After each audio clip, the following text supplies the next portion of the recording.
What misconception about history bothers you the most? Story 1 in middle school, one of my teachers said that the Native Americans were living in peace and harmony with each other and with nature before the Europeans showed up, as if they weren't humans like us. Story 2, this seems really weird and nitpicky, but I dislike in shows when they show the night sky as it would be in modern times. Pre-industrial and electrical period, the lack of light pollution back then would have meant our stars would have been much more visible to us, hence why so many paintings and scientific books showed a night sky full of stars. Story 3, that the samurai didn't use guns and only used their swords as honor. They used bows mainly, and then when the Tanegashima came along, it replaced the bows due to its destructive power and effectiveness.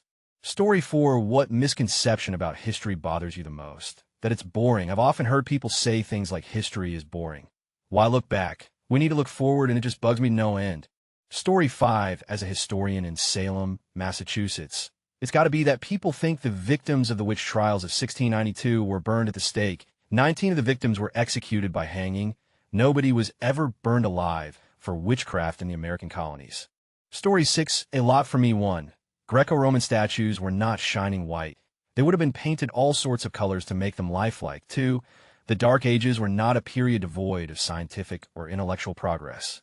Sure, relative to the Renaissance or Enlightenment, they didn't achieve much, but they did contribute to the development of knowledge very much in their own way. It's important to remember that 3.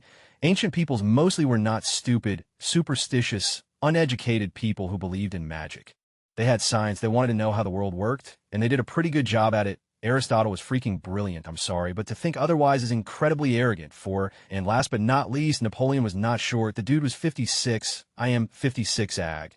Story 7, some people seem to have this idea that Europeans basically introduced genocide and total war to the world, and everyone else before that stuck to strict rules of engagement or something. Plenty of cultures in all parts of the world committed acts of genocide or attempted genocide, engaged in racism, torture, mass rape, and other atrocities without the Europeans being involved at all. Story 8 update, it is a very well-known and well-reported fact that non-Jewish peoples died in the Holocaust, and that the holomotor was bad as well. Comments to that effect will be removed on grounds that they are a common starting point for denialist arguments. This also goes for atrocity Olympics-type comments. The Holocaust and Holodomor were both bad. Saying one was worse than the other, etc., misunderstands the point of historical discussion. Story 9. European plate armor made knights slow and cumbersome. Swords can cut or easily stab through riveted chainmail. Minus 300 Spartans held off the Persian army mostly or entirely by themselves at Thermopylae. And the Spartans were amazing badasses before Thermopylae, Columbus discovered America, United States of America, or North America. People thought the world was flat during Columbus era, which is why they thought his journey would fail. India, China, etc. were all just a single monolithic people with one culture. They only fought themselves, etc.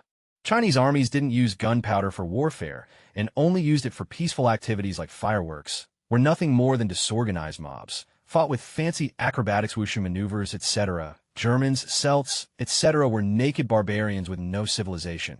Vikings were no more than barbaric savage raiders. The Mongol army was just horse archers, didn't know how to attack fortifications, didn't fight in forested or wet climates, etc.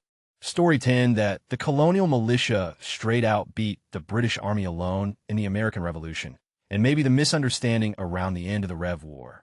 Story 11, humanity's long and winding history of slavery seems to be forgotten in our time. And for some reason, modern discussions of slavery seem to revolve around the more recent enslavement of African peoples, and also often glosses over slavery's continued existence today in various regions of the world. Story 12, that the Native Americans, a term so broad and encompassing it is exactly the analog of Europeans, were peaceful, nature-loving hippies before the Europeans came over. Nah, they were and are just as human as everyone else, and that meant they could be greedy, xenophobic, ultraviolent dicks. They also had ideas of land ownership, social classes, and nobility, contrary to what popular history says. Story 13, history tends to forget the people who knew stuff was wrong when it was happening. Every great disaster had well-informed people warning about it ahead of time. What's the implication of this? The people who are warning us about stuff now might really be right.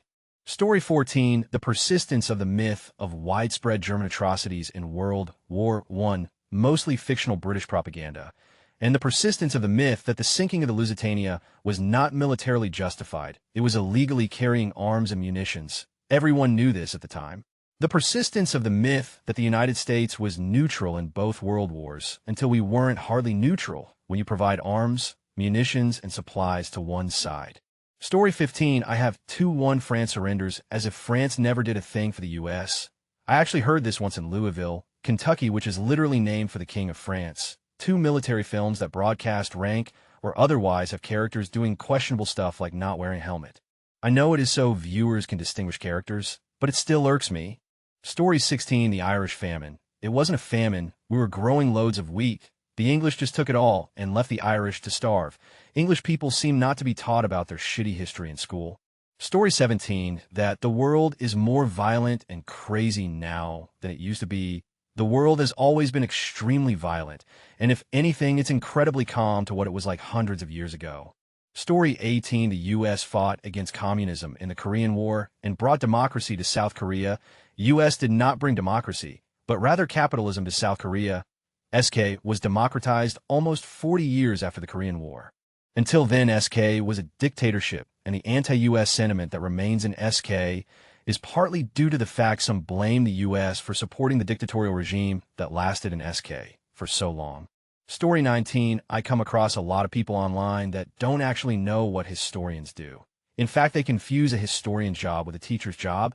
Yes, historians can be teachers, absolutely, but the role they play is different. Historians don't go, this is a fact. Remember this fact. You'll be tested on this fact. There are no arguments that's a teacher's job. Historians constantly are re-examining views, debating with each other, and arguing different potential viewpoints based on available evidence. I often get, well, historians just don't want to be proven wrong, so they are ignoring crackpot theory. Nah, bro. You can't get 2 historians on the same topic to agree on even the most basic details. But you do need evidence to back up claims, which crackpot theories usually lack. Story 20, that medieval Japanese warfare was fought mostly with katana, naginata, and all those fancy exotic weapons complemented by Darth Vader-esque armor.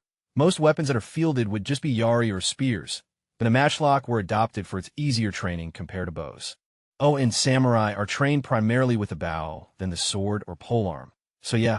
Story 21, there is an incredibly common misconception that the majority of people believed in a flat earth during medieval times. People often use this misconception to try to discredit mainstream beliefs, claiming that even science once thought the earth was flat. This is not the case. I've even personally read the work of a Dark Age Catholic German scholar that remarks very offhand that the world is obviously a globe.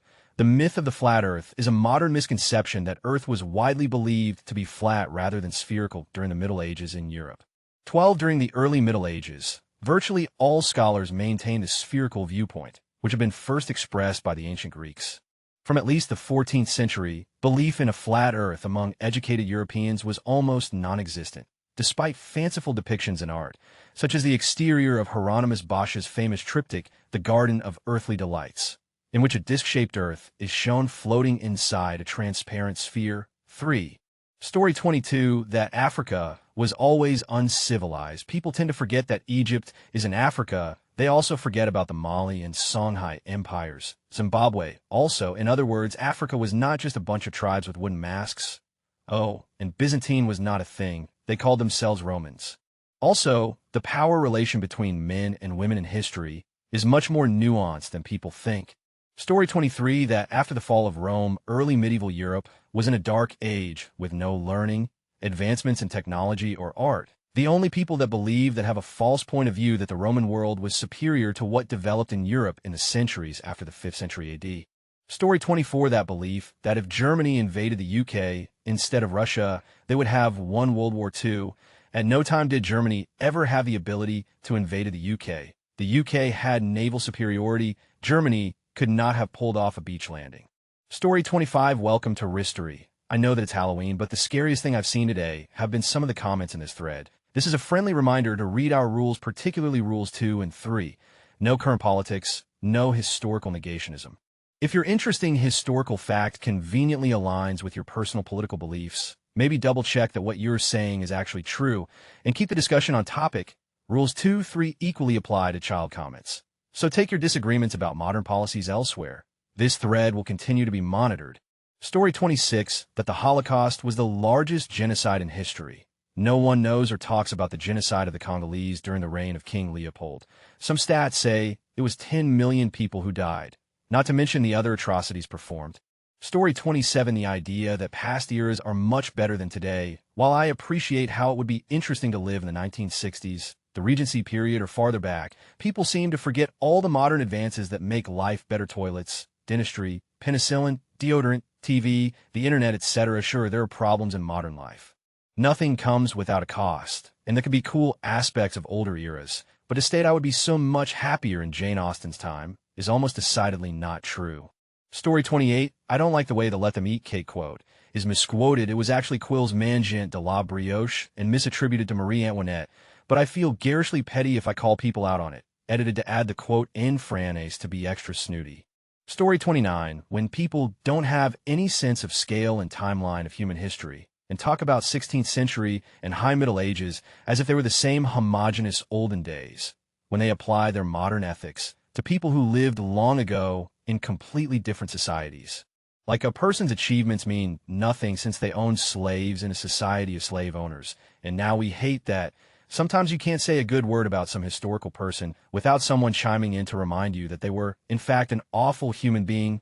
Chances are everyone already knows that, and it doesn't contribute anything to discussion. Story 30, I realize this is historical fiction, but it bugs me that everyone knows that Robin Hood stole from the rich and gave to the poor. In the early stories, it was all about himself, and he was ruthless. Only once in the Jest of Robin Hood did he lend money to a poor knight, and he was paid back. The whole steal from rich and give to the poor thing didn't enter the stories until the 1900s. Story 31, young people always act like they invented. If they only knew of the debauchery that their forefathers engaged in that make their eating shenanigans pale in comparison. Story 32, shows like Ancient Aliens make me absolutely livid. There's no real history there, and I find it totally disrespectful, dismissive of the ancient cultures whose abilities were completely ignored in favor of aliens. Story 33, to be fair, at 35 pounds plate armor would slow a person down, not hugely, but would make a difference and also affect endurance. I've worn armor weighing 20 to 25 pounds, and it definitely slowed my running speed. People I could outrun, I could no longer catch, and I got tired in combat way faster. Though it didn't slow them as much as people would expect, could still run and do regular combat maneuvers. Story 34, I very rarely see anybody use the correct flags to represent the Confederate States. The flag that's most commonly associated with it today was never an official flag, yet it's almost always used to represent the Confederacy. Story 35, actual ninjas had curved shorter sword, which they carried at their hip. The straight sword on their back is a Hollywood fiction. Edit, Hollywood producers are downvoting me. Story 36, that Alexander Hamilton was a staunch abolitionist all his life. He wasn't. He owned slaves after he married Eliza Schuyler. I love the play, but it has some glaring errors. Story 37, one I saw a while ago on Tumblr, was that high heels were invented to keep butchers' feet out of blood. Yeah, that's the one that bothers me the most out of all of them, even though the others are also awful. Also, like, I've seen people try to say Philip of Spain was king of England like William III was, and no, he wasn't. King, sure, but the second his Mary died, they kicked the sucker right out. William got to stay when his Mary died. Different legal and religious contexts and details, and where are you going to have more dry parliamentary arguments to share? Story 38, the idea that hunter-gatherers were all bohemian and lived off the land without changing it. Hunter-gatherers actually changed their environment quite drastically, creating forest fires and planting fruit trees. The Amazon forest has had its ecology drastically altered over thousands of years to make it more productive for humans even before the Europeans stepped foot. Story 39, that Mexicans were tired of Spanish rule and they begun a war against them. The reality was that the Spaniards living in Mexico hated that Napoleon overthrew the King of Spain and rallied for independence before France took over Mexico and paid natives to fight with them. Story 40, Europeans gets the blame for slavery, when more or less every civilization around the world from all eras used slavery in some way. Heck, we're still using slavery to this day, and no one gives a. Story 41, the misconception that world history didn't start until Western Europeans made contact with other cultures, that Europeans entirely dictated the course of history, starting at the moment of contact with new cultures. Most casual views of history make this mistake, and people who twist history to fit their political agendas are the worst offenders. A few quick examples of this erroneous way of thinking. The idea that the New World, Africa, etc., had no history or impact on the world until Columbus landed in 1492, or until Europeans started exploring parts of Africa, North and South America, etc. The concept that European exploration and expansion since 1492 was generally a net positive for the people that they came into contact with. This is an older view that I really haven't encountered much, but it's definitely still out there. It's the way that history used to be taught, the idea that Europeans civilized the natives and granted them the benefits of modern society. I do hope that most people reading this understand why that is a very simplistic perspective. To say the least, my biggest problem with this perspective is that it's very self-serving. It's a whitewash. The somewhat newer idea that various problems didn't exist in large parts of the world until Europeans showed up, colonialism, slavery, genocide, imperialism, etc. You commonly hear references to the legacy of European colonialism in places like Africa, Asia, and the Middle East, and the problems caused by it. You rarely hear about Chinese, Ottoman, or Japanese colonialism. For example, people can go on all day about 20th century European colonialism in the Middle East, but they can rarely tell you the first thing about the centuries of Ottoman conquest in order to avoid these pitfalls in thinking about history. My golden rule is if you agree with what you're reading propaganda. It's not that what you're reading is necessarily incorrect. It's that history should make you uncomfortable. If everything you read makes you nod your head and leaves you with a good feeling, you aren't challenging your own biases and misconceptions. No one is immune to this. Story 42, that Ronald Reagan was a good president. It's pure propaganda. He was ineffective and Spike the deficient. He had very little to do with the downfall of the Soviet Union. Story 43, firstly, and most importantly, history, if interesting and cool if taught right. Problem is most history teachers don't know about history they're teaching. They know only what's in book they use to teach you. Aside from that, nothing. Book they use for teaching is boring, so history lessons are boring. Other than that, Germany didn't attack Russia in winter. Hitler or Germany didn't plan global conquest. Hitler wasn't bloodthirsty psychopath people wanted to show as no. Poland didn't operate concentration camps. West didn't win WW2. They merely decided to act after Russia started to win. At that point, Russia would win anyway. Napoleon wasn't short, it's British propaganda. He was taller than average in that times. If history books in your country describe some time as greatest time of your country, then probably books in other country describe your country not so nicely in this time. Story 44, parents didn't love their children. Childhood needed to be discovered by intellectuals in the 18th century. Children were just seen as small adults. Almost women lived like 1950s housewife slaves in the last centuries. Story 45, the idea that Jews and Gypsies in European kingdom were always treated the same throughout their respected nations' histories. This is more in a broad sense of how various dynasties, kingdoms, and realms treated their citizens, minorities, and foreigners, but I just hate when people automatically assume that any group of people living in any country were always treated the same. A victim of oversimplification, really. Story 46, the lack of understanding of how history actually works, and an overly singular focus on military history and the 19th century great man theory on how history is made. Just sad, since while all these are interesting, they lack explanatory power. Story 47, the assumption that Germany was entirely innocent regarding the ignition of the First World War. While not directly to blame for the spark, a lot of evidence suggests that the German Empire was conscious of the prospect of a world war and actively took actions to make it so. Ultimately coming down to the mindset that the longer they didn't break the Entente, the bleaker their chances in a war would be becoming, resulting in the German idea, better sooner than later. That doesn't mean they masterminded the entire thing, but they certainly weren't innocently trying to avoid a war, as an increasing number of people seem to view things. They were well aware of the probability of the war, and they embraced it. Story 48, that the U.S. gave smallpox blankets to the natives during the Trail of Tears.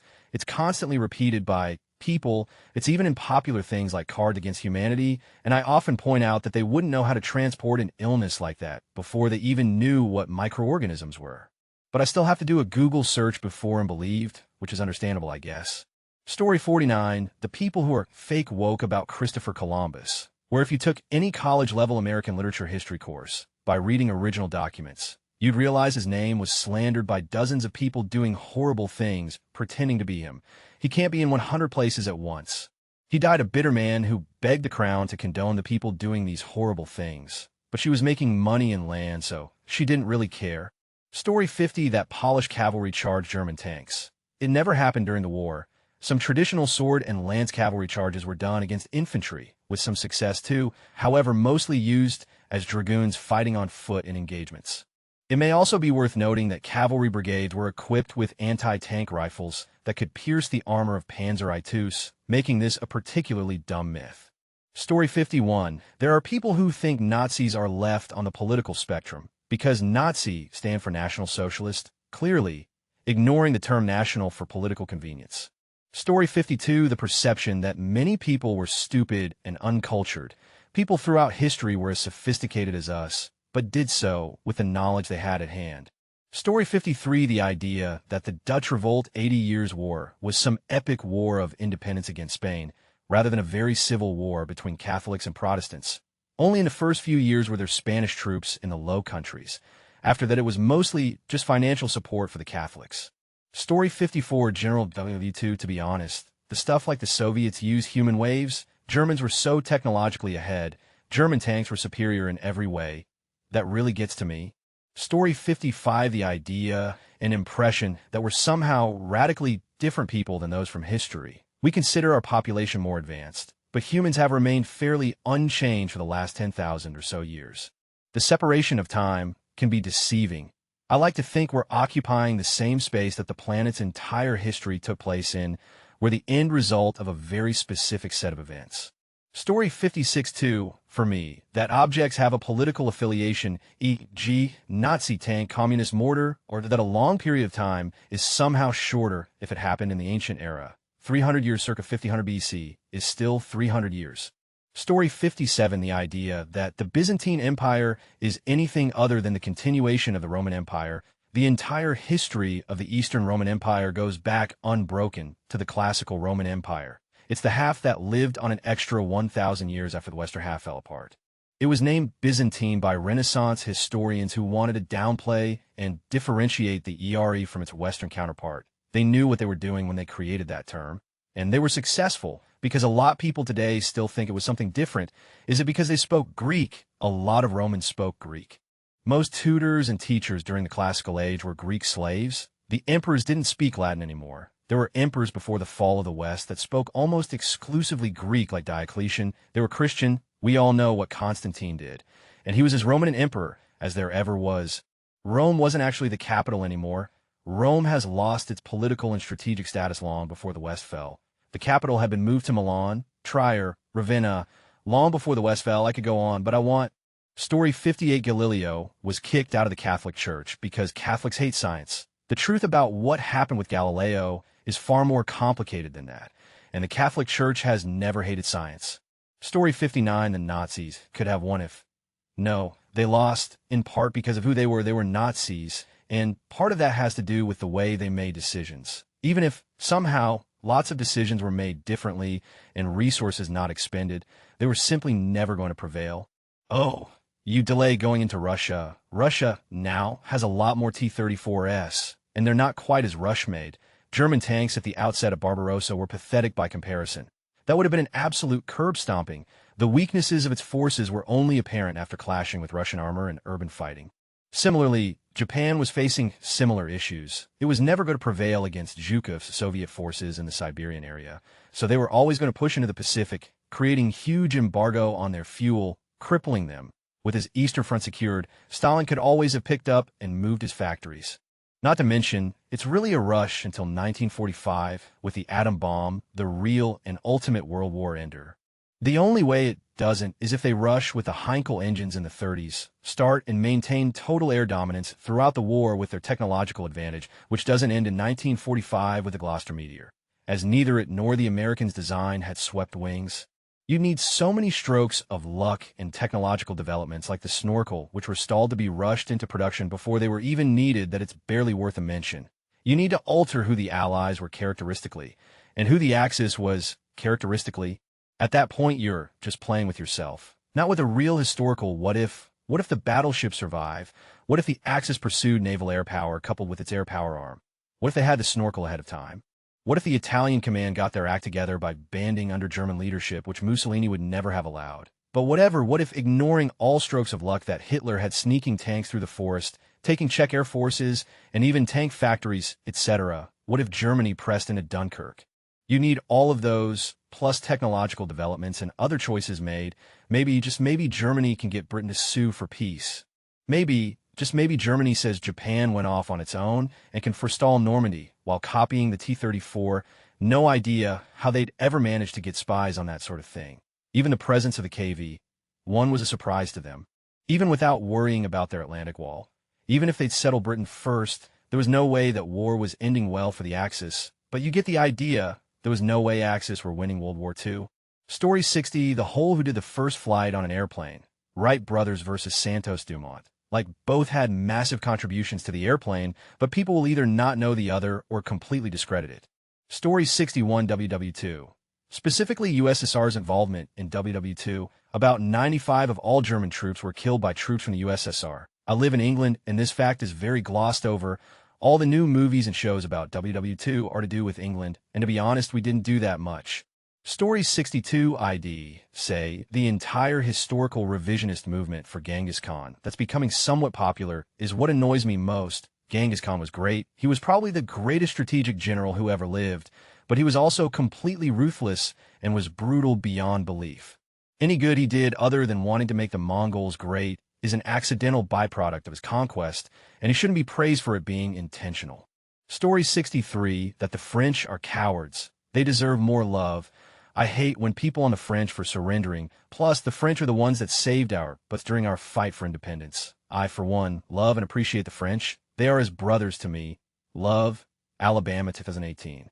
Story 64, that the Greeks and Romans were the best of ancient civilizations and the basis of modern thinking, knowledge, and academia. The Mesopotamians and Egyptians were creating complex societies with amazing technology and knowledge-keeping. Even later civilizations like the Assyrians did as well. Also, the Pythagorean theorem can be found over 1,000 years before Pythagoras was even born in Babylonia. Story 65, that the National Socialist German Workers' Party Nazis was actually socialist. They hated socialists. They murdered socialists because they were socialist. The Nazis weren't socialist. Story 66, that history tells the whole story. It often selects for the most violent episodes and ignores peace that occur between traders of different civilizations, for instance. It also has a bias the way the media can have a bias. It's not a sterile telling of events as historians like to believe. Story 67, to think that all Germans and German soldiers were Nazis. Almost no one knew of the camps, and the propaganda machine missiled almost everyone. After the Treaty of Versailles, I can fully understand even the normal German wants some payback. I can also understand that without the knowledge of all the war crimes, the SS looks very impressive, and that people would want to join this elite branch of the army. Story 68, William Wallace being called Braveheart, when it was a promise by Robert Bruce that after his death his heart would be brought on crusade, thus the Braveheart. They just used it for the movie because it sounded cool. Also, in general, that movie sucked for historical accuracy.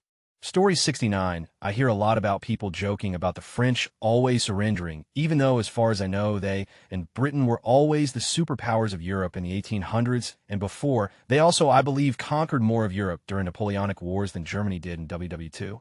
Story 70, that the Crusades were the start of trouble between Christianity and Islam, when in reality, it was the Caliphates invading Spain that set off the conflict. Story 71, that the Dark Ages were worldwide. There were hundreds of states and empires around the world flourishing in 500 to 1000 CE. Not everyone was living in mud huts. Heck, barely anyone was living in mud huts. Story 72, the idea that swords in Europe were blunt and not razor sharp.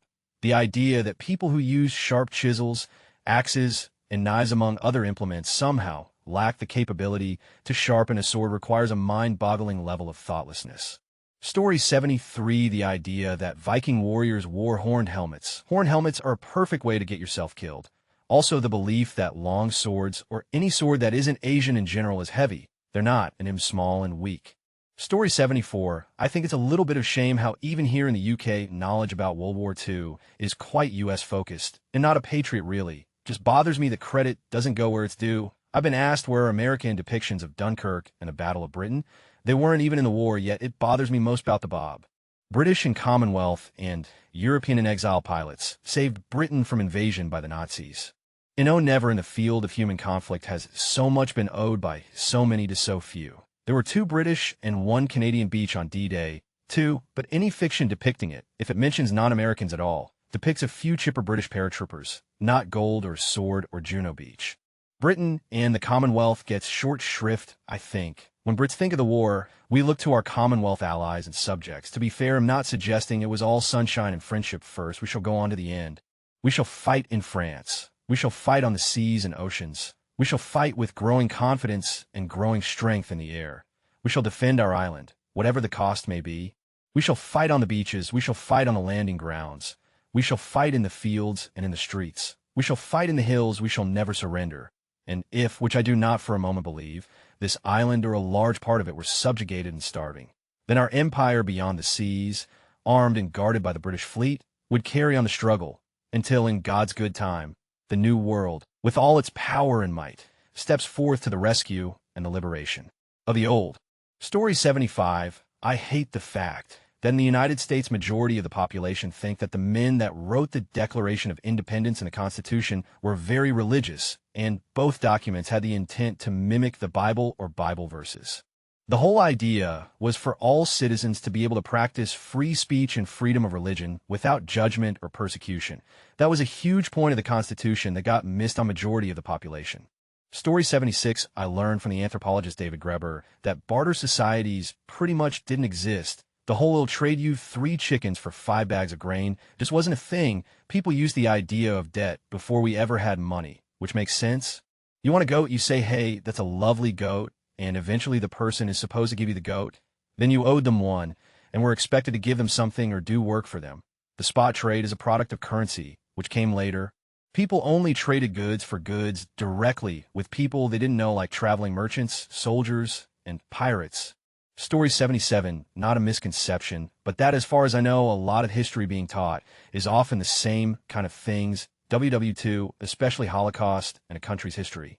When there is so many other interesting things to learn, ancient Rome, or Egypt, or Macedonia, can't spell, and the lives and wars of those different times. Yes, I know classics exist as a subject, but I also would wish some of this was taught in standard history, but also during Napoleon's reign. These are some things I find interesting, but never get taught in school as far as I know. Also, I have nothing against learning about WW2 or Holocaust or a country's history. But there are other things much more interesting to learn about too. I enjoy history, but I'm not taking a school this year and next purely because it is the same things. Story 78, the idea that we were so much different back then to what we are now. People treat other people in history as if they were alien and ignorantly think they could never make those mistakes. Well, chum, let me tell you, history repeats itself.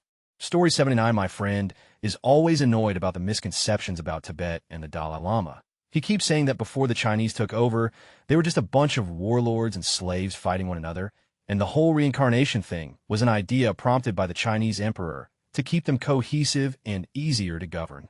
Chinese in quotes, because I'm pretty sure it was the Manchus or some other Mongol tribe who invaded them alongside the rest of China at that time. Story 80, United States involvement in World War I. Americans tend to think we won that war because we're total badasses and Europe was full of pansies. The truth is the other countries were all just exhausted on all their men and resources. The Allies have put in a good fight, but we're running ragged with Germany still at an advantage. In comes little America in spring 1917 with money and weapons to help sustain the Allies. It wasn't until summer 1918 that the U.S. was able to send large numbers of troops. By that time, Germany just wasn't able to keep up their manpower. They were running out of men. American offenses weren't even that effective. They were just able to run out Germany's clock. Story 81, my history is spotty. But wasn't it true that it was 300 Spartans, just that they were also joined by an army of a neighboring city, so not technically Spartans? Story 82, to me, it's the disconnection from the timeline and narrative in, say, the Punic Wars of Rome that covered for 120 years as 3 separate wars. Yet they're all often lumped together, as if they were a single continuous war. Story 83, the idea that great leaders are otherworldly prescient geniuses with unrivaled ambition and work ethic. Sure, most were very smart and competent, but the thing that made them great leaders instead of footnotes in history is in almost all cases sheer blind luck. It's a case of the marksman's fallacy. One case of bad luck might set you back to not being a leader at all. So the great leaders are also the people with pretty solid streaks of good luck.